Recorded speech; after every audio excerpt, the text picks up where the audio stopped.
Chris Peaks here this afternoon with Andy Blalock, who is running for Congress in the 5th District, I believe. He is an educator, business owner, and horse trainer. That's right. Yes, sir. All of the above. Okay, so tell me a little bit about Andy. What got you to this point? What's your background? What kind of what do you teach? Business you own? How'd you become a horse trainer? Well, thank you, Christopher. Thank you for having me on. It's very important that I get my message out to the people. Last year, I seemed to be more of a Facebook warrior, backing the Constitution, backing conservative politics. And several people said, well, why don't you put your words to action? Why don't you run? So when I heard that Mo Brooks was running for Senate, I decided that this is the best time. You know, what we see across the nation is a fear narrative that is employing the critical race theory in schools to brainwash kids. It's used COVID to control us in our jobs. When President Biden said we're going to get $15 an hour minimum wage, we haven't put that through legislation, but we've got it indirectly from the workforce shortage and people simply having to pay $15 or more an hour just to get people to work, myself included.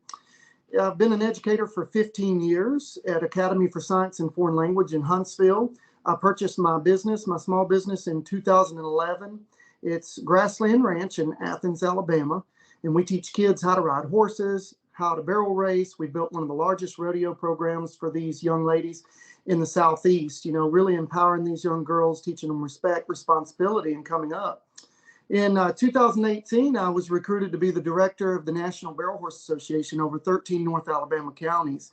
And we helped build that youth program within that district as well, right here in North Alabama.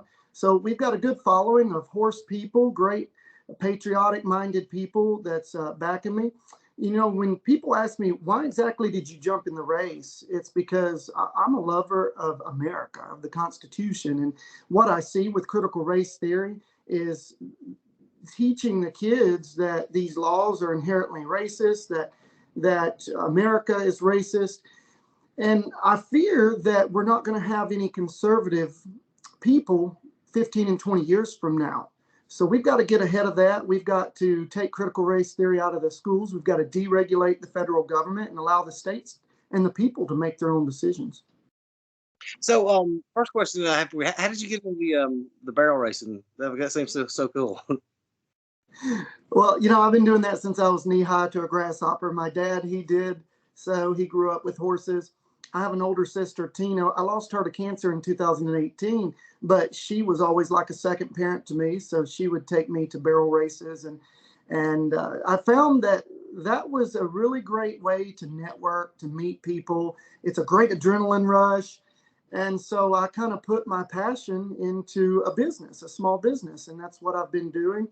I would say, 2011, when I purchased my small business, I decided to start giving lessons myself to kids to help them find that avenue. When I was in high school, I realized that horses really helped me to be able to focus. I played basketball. They gave me opportunity with people. So I think I've just taken that and ran with it. Okay. So you mentioned critical race theory. So we're having all kinds of terms like that just pop up every day. And I can't even keep up with them. How did this even come about for people who don't know? Well, you know, in Huntsville, particularly, it was around 2014, 2015 that Superintendent Casey Wardynski and the folks over Huntsville City Schools, they hired some folks to come in and teach culturally responsive training. These folks supported critical race theory, the authors of those books. And so we've seen it more so here in Huntsville in the last 5 or 6 years. Critical race theory has been a concept that has been around for many years, but we didn't really quite see it as prominently here in Huntsville City until around 2014, 2015. Okay. Now that we're on terms right there, let me kind of shift gears and the same thing. It seems like that I hear, since you're an educator, and I'm wondering how this has affected you, new terms every day. The first time I ever got called a cis man, I thought I was being insulted. And told me it was I identified with the gender I was born with, and I said I didn't need a term to tell me that. Is transgender became an issue in your schools, or your bathroom people not knowing which where to go? Y'all had that problem there. I don't know if I asked that Yes. right. Yes, sir, Christopher. This is the first year in my 15 years as an educator that I've had several students ask me to use the bathroom of the opposite sex. I began the year and I said, no, you cannot. And the student went to the principal's office. The principal sent me an email that said, we can't tell them that they can't use the bathroom. Let's, for the fear of the district getting after us or writing us up, let's make sure that we don't do that. And I said, well, I'm not going to allow a female to use the male's restroom or vice versa. So I was directed to allow those students to go to the teacher's restroom. Those students also asked me to call them by they and them. I said, well, I'll tell you what, how about I just call you by your name? And we'll all, that's the most unifying stance right there. I believe that you were born a male or a female. I believe that way.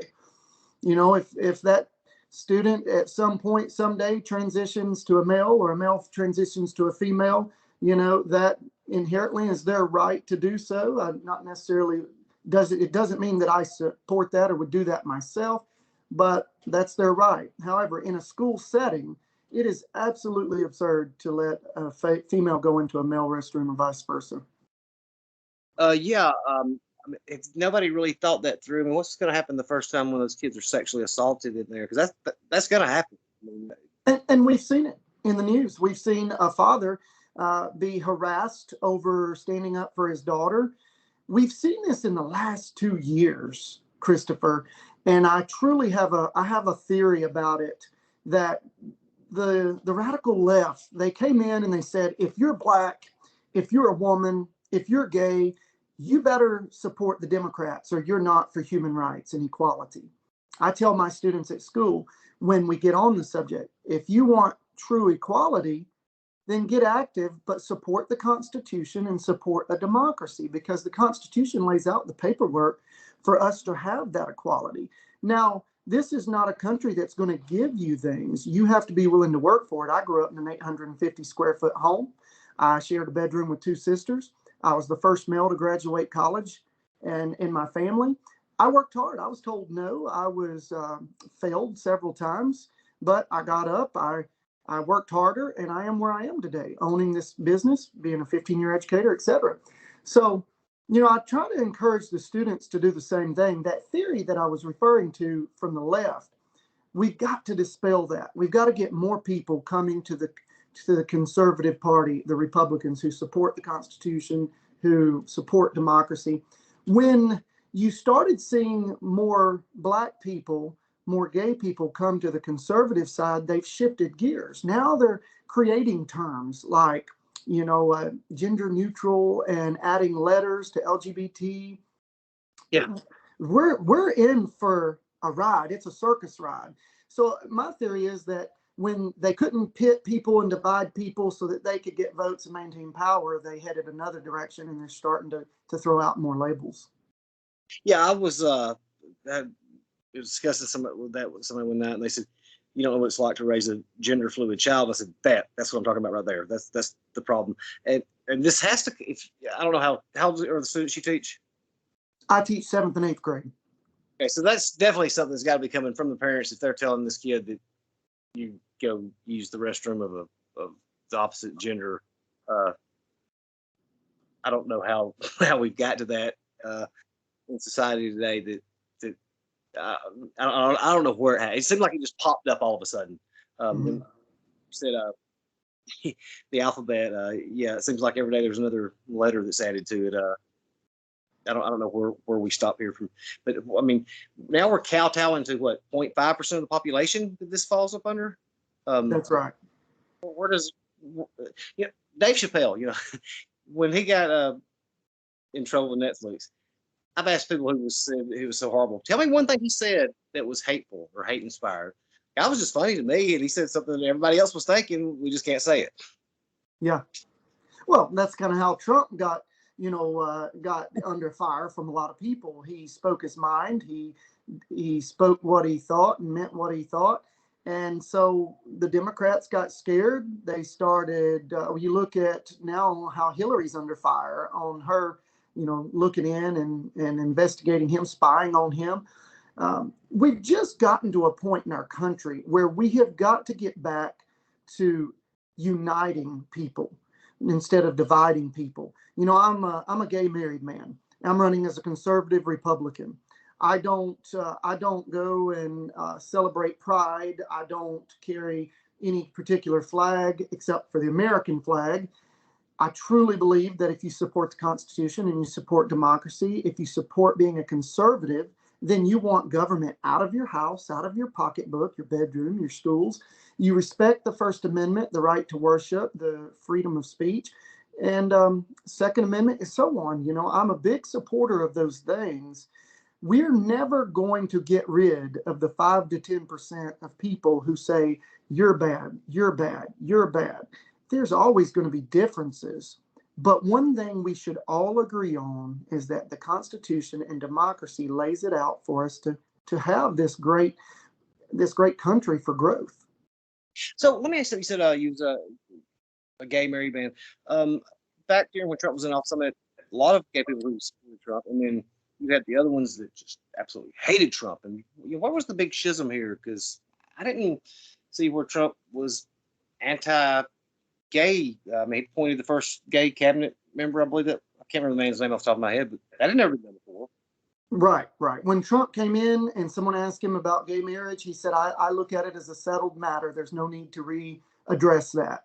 You know, President Trump, I think, is the definition of a true conservative. You've got to keep the federal government out of our and away from individual liberties. You know, their job is to provide us with safety, to unify the states, to provide for us a strong military, amongst some other things. It's not to tell you, you know, how you live in your house and so on.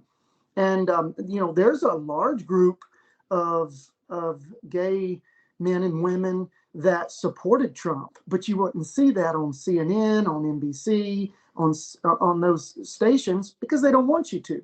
It doesn't fit the leftist narrative. And so I'm in this race to dispel that. I've gotten a great following. I'm going to continue to build that following in the next 3 months. And we're going to let the left know that, hey, the conservative Republican Party is coming strong, and we're going to build this country first. We want America first, China last. Simple as that. Do things like that. You know, I was brought up a Christian. I've been married now for a year and a half, in a great relationship for the last 4 years. And, you know, I've always been a man of my word, of honor, of integrity. I've built a great family in the horse industry. And I think I'm the definition of what a true conservative looks like, you know, is you be you, I'll be me. We respect each other. We may not agree with each other, but at the same time, we don't want federal government coming in and telling each individual what to do. When we do that, we get rid of democracy. The government shouldn't be telling us every step of the way what to do. The people and their representatives should be controlling the government.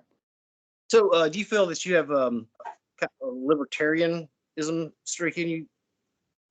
You know, there are so many labels. I truly believe my definition of conservative is you want small government. You want limited government. You expect them to stand behind the Constitution. So I think I'm a very hardcore conservative. You know, if I go in and I look at libertarianism and I try to observe or, you know, look at their formula, there could be some sprinklings in there, absolutely. But, you know, Lou Burdett, he talks about running for governor. He talks about what a true conservative is. He's right. But these are also some good questions for him, because if he is a true conservative, you know, does he look to stay out of the way from the state level of local government? You know, you're in this interview, like I'm getting ready to lead a big movement this week against mask mandates of the students in Huntsville City. The only school district really here in this area that still mandates masks. It should be up to the parents' choice. That's a conservative move. That's a conservative thought. Yeah, I didn't know they were still the only school system to have that.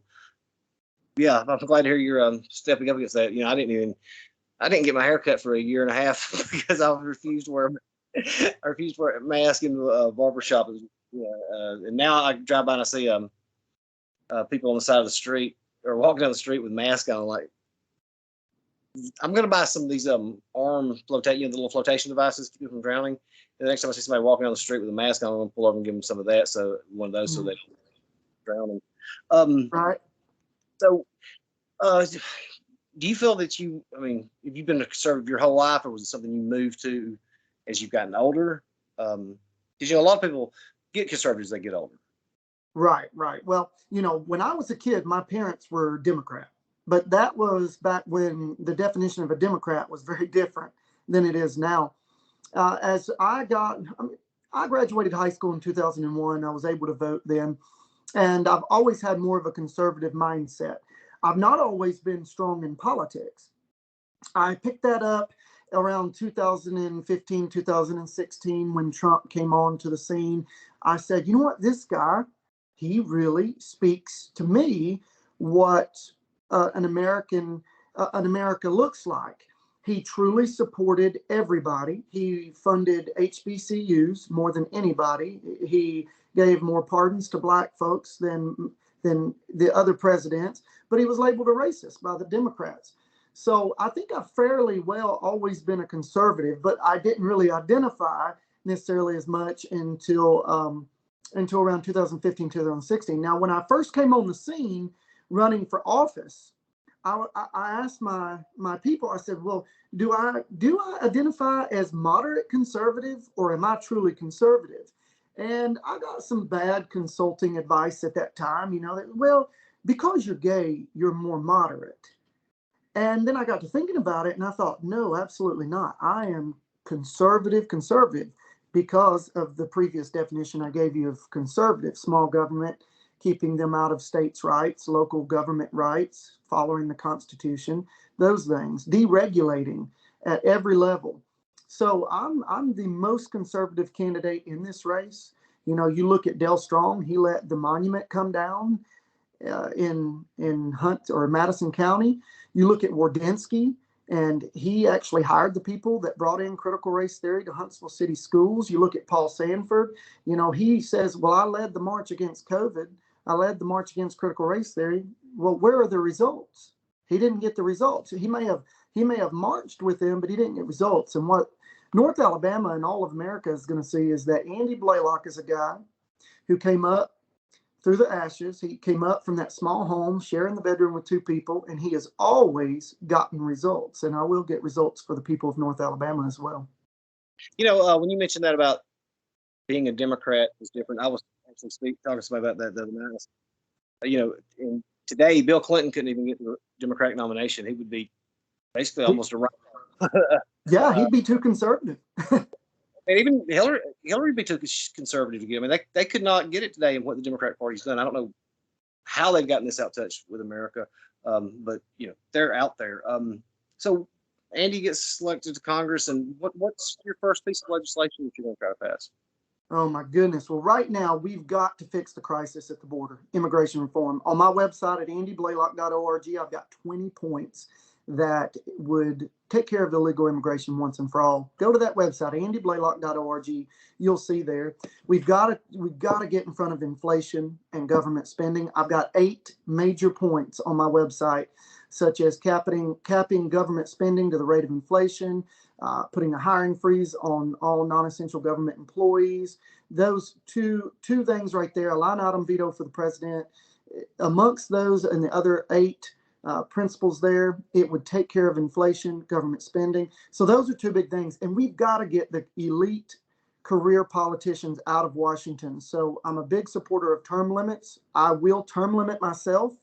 I will not stay in there 20, 30 years. I give people my word. I've signed the pledge. So those are my top 3 issues right now. Of course, election integrity is on the top of the list. Whether you believe that something happened in 2020 or not, people have lost faith in the election system. So we have got to stand up for election integrity. So I'm the only candidate right now that's pledged to join the Election Integrity Caucus, sponsored and put together by Claudia Tenney from New York.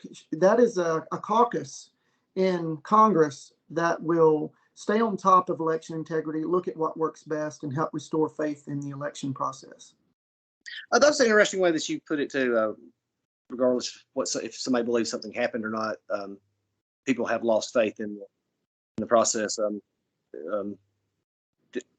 and I think it's getting worse and worse. In each cycle, really. I don't know what the answer is. I guess we'd start with a mandatory voter ID. What's your thoughts on that? Absolutely. In DC, they said, well, to go out to eat in a restaurant, you have to have a vaccination card and an ID. I mean, I couldn't. I said, I looked at my computer screen like I look at a student when I'm thinking, did you just say that?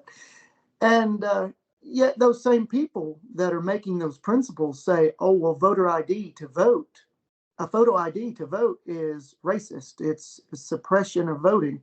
It's insane. A voter ID, a photo ID is one of the most important pieces that will protect election integrity. So we've got to maintain that. Yeah, when we cut filming, I'll tell you a few things about that I pulled up in this last time.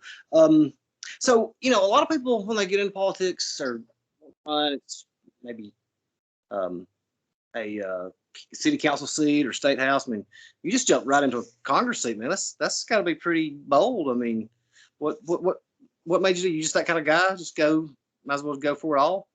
Go big or go home. America is looking for people with a backbone. My candidates do not have the backbone. So I said, I'm going to make this statement. I'm jumping in there. I'm telling the left to where to go. They can go right to hell. The radical left. They have done nothing but divide this country, ruin the people's trust in democracy. So yes, Christopher, I jumped right into this race. I said, we're going to dispel the fear narrative from the left. We're going to work to term limit Congress and get rid of the elite in Washington. That was really it. We're going to write the election integrity process. Since all of that, there's been a larger crisis at the border. Inflation is killing us. So I've added that to my list of things to really tackle. And I will be the candidate to get it done. Somebody the other day said, well, I just wish you had a little more experience in politics. And I said, show me which one of my opponents can out-negotiate, can outspeak, can out-persuade me. Not a single one of them. And when we're in office, you've got to have people that can argue legislation. I often, it kills me when people say, oh, they don't have enough experience, they're not qualified. Well, the Constitution only says you've got to be, for Congress, 25 and 25. Just 25, and the president's 35, and natural born citizen. There's no qualifications, and if experience is what's needed, then we wouldn't be in this mess right now that we're in. Amen to that. Well, what you have is people get in there and they follow the money trail, and they get in with special interest lobbyists. I will never be your establishment candidate. I will never be your special interest candidate. I will be the person that I've worked 3 jobs all my life. Even right now as a business owner, I give lessons full time to these kids. I train horses as a full-time horse trainer, and I'm teaching. Now I've thrown my iron in the fire to run for Congress. So I've got really 4 jobs that I'm doing. If the people want somebody who knows what it's like to work hard, but then at the end of the month say, oh, where'd all my money go? And now I've been dinged, with this bill or that bill. My power bill's doubled this month. If they want somebody who truly understands that to go fight for them, then they need to choose Andy Blalock. Do y'all have any candidate forums where you and the other guys are up against each other? I mean, because I think you did very well in those if people could see you versus the other candidates you're running against. Well, thank you, Christopher. Yes, the last forum, we've had 2. The last forum, both forums, I was told that I won the forum. The last forum, Dale Jackson with WVNN, he was the moderator. And he stopped me afterwards and he said, I'm highly impressed. You won that forum. Everything that was set up there, you won. You really understand the issues. So, it's things like that that give me fire. If I truly felt like I didn't have any business being in this race, I would have already stepped out. But I can help the people by representing them. I'm not going to help the people like President Biden says he's going to help them. I'm not going to offer to give them money, to give them, I'm going to give them money back in their pocketbooks by taking the federal government out of their pocketbooks, if you will. Do you feel that you have more to overcome being gay, or just be able to get in front of the people that will take care of itself? Well, if that doesn't show what kind of backbone I've got right there as well, I don't know what would. Yes, there's definitely going to be people that say, well, he's gay. He's he's embedded from the Democrats, or he's an abomination. There are going to be people that say that. But we have got to present to America this narrative that when people say that, that is their right. That is their belief. We hope that generation after generation, that becomes less and less, that people say that. We've got to support one another, the Constitution and this democracy, because in the Constitution and the First Amendment, it says that we have the right to worship. I want to protect that right. The minute that somehow we get those crossed, it's very likely, and we're seeing it with President Biden. We saw it with COVID when they said somehow church wasn't essential, so they shut it down. That was wrong. We've seen them put their attack on religion. So I hope that I get out my message well. I hope that people see my heart and they say, this guy truly is the conservative. He is the person who'll fight for us, and he's the guy that will dispel the narrative from the radical left. So if they want that, if they want to, I'm not looking to make history as the first gay male in Congress. People have asked me that. I'm looking to make history to show that Alabama down here is speaking for the nation, and show that, hey, when we protect the Constitution, when we protect democracy, we can have equality, we can grow as a country. Because right now, if we're not careful, we're going to find China, Russia, and those places ahead of us easily. Saying that,